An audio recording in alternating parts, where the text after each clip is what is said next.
Narcissistic Wife's Playbook, 10 Ways She Treats Her Husband. Hey everyone, welcome back.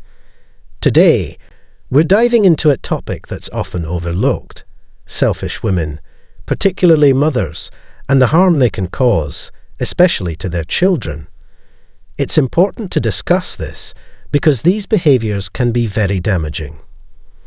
While we often hear about men being abusive, it's crucial to recognize that men can also be victims of domestic abuse, though their stories are often silenced by shame. We typically associate vanity with arrogant men, but it's time to expand our perspective. Narcissism in women can be just as destructive. In today's video, we'll explore how a selfish wife treats her long-term husband. This aspect of selfish behavior deserves more attention. Let's get started. If you want to stay updated on new videos, don't forget to like, subscribe, and click the bell icon. Number 1.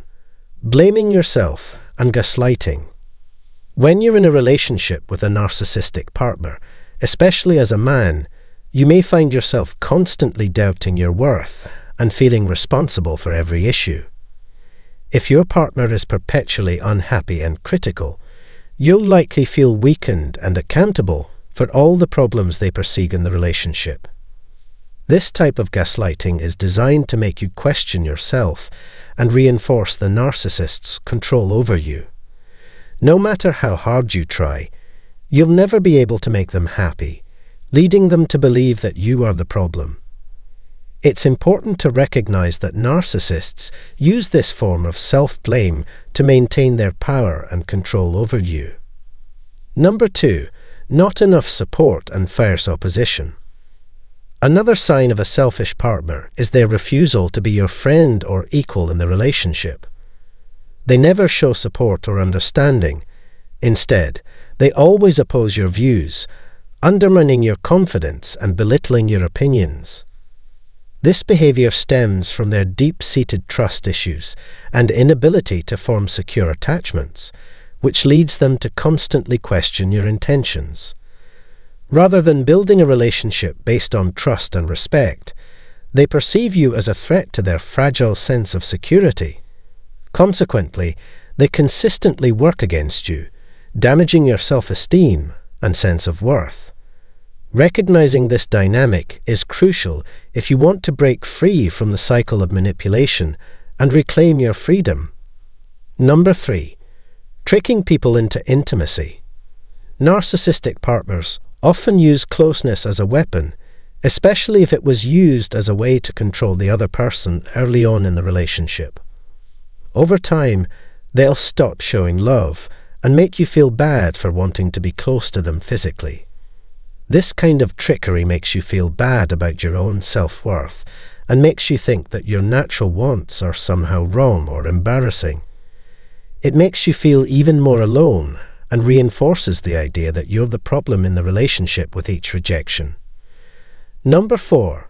Being cut off from help and support.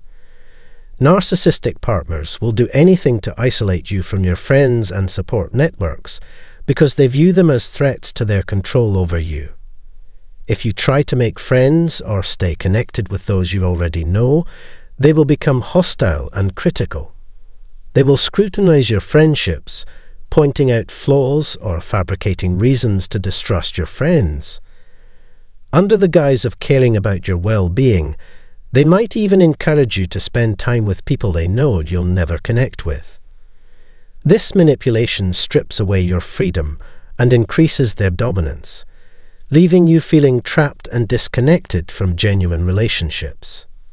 Additionally, if you express concerns about their friends, they will perceive it as an attempt to control them, highlighting the pervasive lack of fairness in the relationship. Number 5. Putting down your worth. She lives in a dream world where you always fall short of what she expects, which makes her consistently unhappy. You'll hear a lot of insulting things that will make you feel less valuable. She will make sure you never forget how unworthy you are of her by making you think about ex-partners and making direct comparisons that show how bad you think you are. If someone is always criticizing you, you might do anything to prove your worth, even if it means setting impossible goals for your job or trying to make a lot of money. But it doesn't matter how hard you try. It's never enough to meet her endless needs. 6. Projecting tragedies from the past. In her eyes, all the bad things that have happened to her become your fault. She uses the bad things that happened to you in the past to justify how badly she treats you. You become her emotional victim, taking the blame for the hurts other people have caused her. Whether she's using credit cards too much or doing other bad things, she sees them as ways to get back at people who she thinks have hurt her. When you try to talk to her or question what she says, she responds with gaslighting, manipulation, and passive-aggressive behavior, which traps you deeper in her web of fantasy and control. Number 7. Queen Servant Order. She acts like the queen in this relationship, and you, sadly, act like her servant. Instead of being an equal partner, she tells you what to do all the time, especially when it comes to money. There will be times when you have to explain every expense and financial choice you make to her, even if you're not the main breadwinner. Any change from what she expects is met with criticism and questioning. This relationship takes away your freedom and makes you a slave in your own life. Remember that feeling like you have to report to someone all the time is not normal or healthy, especially when it comes to things that should be your responsibility as an adult. Number 8. Master of changing the blame. No matter what she did or how bad it was, she's very good at putting the blame on you. Every issue and mistake is seen as your fault in some way. You start to doubt your own mind as you take the blame for her flaws after being gaslighted and manipulated. You learn to take blame for everything over time, even when common sense says you shouldn't. This sneaky method makes you feel stuck in a cycle of blaming yourself, which makes her power over you even stronger. Remember, though, that her worries are not yours to carry. You are not responsible for what she did or what happened because of it. Realizing this is the first thing you need to do to take back your freedom and stop being controlled by her. Number 9. Lack of emotion. Like most narcissists, she can't connect with other people on an emotional level. Talking to her is like talking to a wall because she doesn't understand or care about what you're saying. When you tell her how much you've been hurt, don't expect her to feel bad. She won't. She'll say things like, "We're talking. What else do you want?" to brush off your worries. Because of her own past, she doesn't feel anything because showing emotion made people judge and shame her. Because of this, she can't give you the mental support and connection you want in a partner. Number 10. Threats of divorce that don't go away. The fear of divorce or leaving each other will come up a lot in your relationship. Because these threats happen so often, you almost get used to them, even though they hurt your feelings of worth and well-being.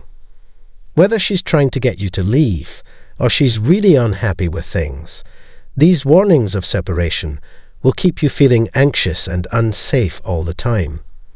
Even though they happen a lot, they are still a powerful tool in her arsenal, leaving a shadow of doubt over your relationship.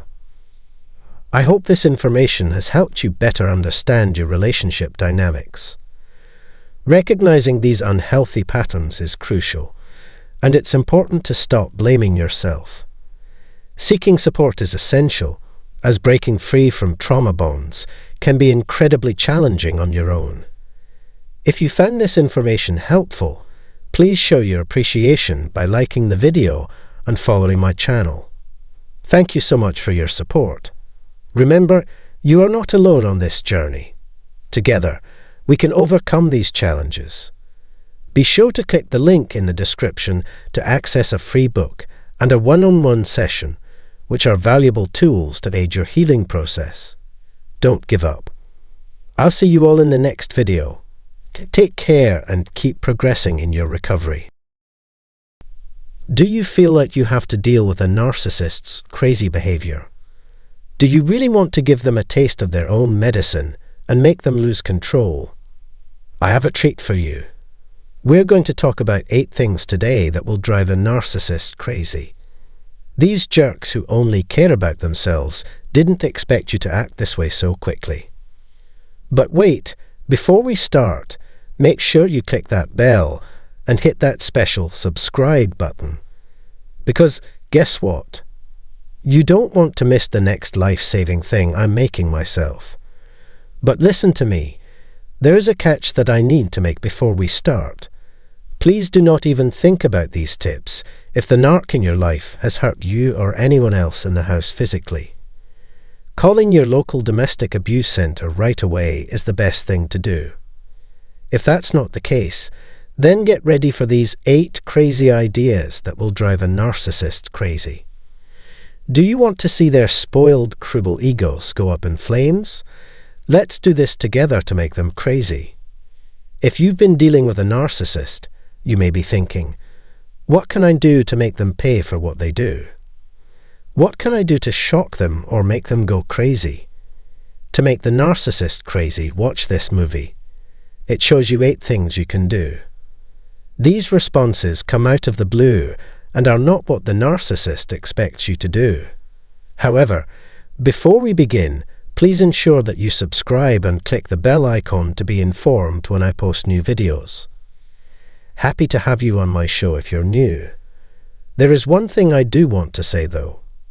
Please don't follow the advice in this movie if the narcissistic person in your life has hurt you or someone in your home physically. Calling your local centre for domestic abuse would be the best thing to do. But if that's not the case, here are 8 things you can do to completely destroy the victim of a privileged, cruel narcissist. Number 1. Turn down the Hoover. If you've ever been in a bad relationship, you know how scary the discard stage and the Hoover stage can be. The narcissist tries to get you back into their controlling grip at the Hoover, only to treat you badly later. It's possible that this has happened more than once before. If you want to get back at the narcissist, though, turning down their Hoover can drive them crazy. They have been getting away with their bad behavior up until now, but a refused Hoover throws off their whole plan. Once they've given you or their new source the scary, quiet treatment, they will try to grab you again for their own emotional supply. A lot of people think this is a real sign of regret and a desire to fix the relationship, but it's really just another sneaky way for the narcissist to trap you in their circle. However, here's the thing. Turning down their Hoover is a complete surprise that drives them crazy. Why would you say no to their offer? Games and tricks of the mind no longer work on you, and you're not falling for their fake regret. You're not refusing the Hoover to teach them a lesson or get them to change. You're doing it to show that you've moved on from their emotional problems. 2. Refusing to use triangulation. A narcissist's best way to get control is to make the person they want to control feel unattractive and unwanted. This strategy is usually used when they are unhappy with the way things are in the relationship, have found a new source of supply, or have successfully gotten back into the picture. They might try to hold on to you by telling you that things aren't going well, or that they have found someone else. They might even make up a bad story about how they wanted to break up with their new partner but couldn't. In this phase, called triangulation, you try to get their attention and love by changing how you look or act in embarrassing ways to make yourself more appealing to them. But, as I've said in other videos, a narcissist doesn't care about how you look, how much money you make, or how much schooling you have.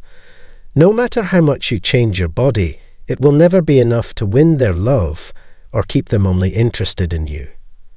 If you find out that the narcissist is looking for someone else, or is already having an affair, the best thing you can do is refuse to be triangulated and leave. They can move on to their next source now that the game is over, and you can leave with grace. This refusal takes away their power, which makes them crazy as they realize they no longer have control over you. 3. Stop letting your emotions get weak. People who are abused by narcissists often make the mistake of believing that the narcissist really cares about their feelings and is sorry for what they did. Because of this, the targets become emotionally weak and tell the narcissist all of their deepest fears, hurts, and failures. But the narcissist is getting this information for themselves through cognitive empathy, and they don't know it. Instead of really feeling what the other person is feeling, they use their weaknesses and hurts to get better at abusing them. They go after the areas they know will hurt the most because the person they are hurting told them about their weaknesses. It's even worse that being emotionally open all the time makes it easier for the narcissist to take you back. They know that when they storm out of the room during a fight, they can use the information you gave them to make the best vacuum. As we talked about in number 1, this is why it's so important to turn down their sniffer. When you do that, you take away their power and let them know that their tricks no longer affect how you feel. 4. Hold on to your clarity. If you want to get close to a narcissist, you might need to keep your cool. Don't let the way they try to trick you break you down. To stay in charge of you, they'll do anything, even change your feelings and memories. It might seem nice to use love bombing and cognitive empathy, but they're all just tricks to keep you from thinking for yourself. Nasty people are afraid that you'll remember life before they came along, and being independent makes them crazy. Having a trusted friend or family member and a journal can help you figure out how to get through the narcissist's web of lies. You can stop the narcissist from changing your reality and making you doubt your own gut feelings with these tools. Narcissists hate it when you stick to your own truth, and they'll do anything to break you down. Keeping your sense of truth, on the other hand, is a strong way to fight back against their tricks. The 5th one, tell them the truth. One way to get under the narcissist's skin is to let them know that you are aware of how they are manipulating you. You can start by showing them text messages or stories about narcissism that show they have done something wrong. You could even hire a news source to tell you about the narcissist's bad behavior. But these are only the first steps. There is a different way to really let the narcissist know that you are watching them. You no longer have to show proof that they lied, cheated, or gaslighted you. That has already been proven. Instead, you show by what you do that you know what they really are. They can't talk about the same things over and over or pull you into their selfish vortex. If someone brings up the past to distract you from their own behavior or to get you to help them trick you, just walk away. Or you could just say whatever to show that their actions don't bother you anymore. It's time to let your deeds speak for themselves instead of telling them you're on to them. 6th place, don't believe what they say. Get ready for a narcissist to openly attack you. They will talk badly about you, calling you dull, useless, and unwanted. And the whole time, they will expect you to be thankful that they are still there. This kind of abuse can be bad for your mental health if you start to believe what they say. But there is a way to get back at the narcissist. You should stay away from them when they start yelling at you. Don't show any feeling, don't cry, and don't beg. You can even leave the room in the middle of a sentence if you want to be polite. This out-of-the-blue behavior will throw the narcissist off and make them very angry. Yes, they will probably keep insulting you verbally to see what you will do. Don't give in to their pressure, though. Don't take their mean words personally, and don't let them feel good about making you angry. Narcissists can use it like jiu-jitsu. When they lose their grip because of the sudden turn of events, you'll know you've really won. 7th number, do not talk to them. Narcissists need praise and attention like they need air. They need to hear positive things about themselves all the time to feel good about themselves. They will also take the energy from anyone who gets in their way to keep their fire going. For them, bad attention is like catnip. They get a lot of pleasure from it and use the trauma bond it makes to keep you hooked. Narcissists, on the other hand, hear a lot in silence. Their weak spot is indifference. They'd rather you be mean to them than nothing at all. They can't stand being ignored or not seen, especially by people they want to eat. It won't work with grey rock. The only choice is to completely avoid them and cut them off. Extremely limited touch is the best way to deal with a narcissist if you have kids or work with them. If not, you should act like they don't exist by stopping them, changing your email, and turning down their hoovers. They'll get angry about not being noticed, but it's not meant to punish them or teach them a lesson. It's to keep yourself safe. Narcissists will make you pay for things they think were done to hurt you, so don't let them. 8th number, change things around. When they're with someone, narcissists have all the power. To stand up to them, we might think we have to yell, argue, or tell everyone about their bad behavior. But staying with them will only boost their pride and make them more likely to abuse us. These are the first 7 steps we need to take to really take a stand. Narcissists hate change, especially when they can't make it happen. We stay angry and frustrated when we stay in a bad relationship. The only way out is to shake things up. No amount of proof or confrontation will change the fact that we are still here. So, it's important to break the trend and make things interesting. It doesn't matter if they get mad or say they're not guilty. Just going against what they expect is enough to make them crazy. The main goal is not to make them crazy, but to set ourselves free from their rule. The 9th one, stop them. A narcissist's worst fear is losing a source of fuel. However, trying to trick them, fight with them, or even damage their things will only make them more competitive. We look like the crazy ones, while they keep playing their mind games without getting caught. You can only get back in control if you put your health first and end the bad situation. For a narcissist, walking away is the worst thing that can happen because it shows that they no longer have power over us. It's the best way to get back at them, and it will drive them crazy. We may feel guilty or sorry for ourselves when we leave, but that's just the narcissist's voice in our heads. With their stream of other sources, they'll be fine. We're going to stay alive, not to get back at them or be angry. We will destroy ourselves if we stay with a narcissist. We have to make the choice to stay away from people and break the loop. Check out the links in the description below if you like this information and want to learn more about how to heal. I can help you along your journey through teaching and programs. You can find out more by going to my website. To make sure you keep seeing my movies in your feed, don't forget to like and subscribe. That's the end of today's movie. Glad you came and watched all the way through. Take care until next time.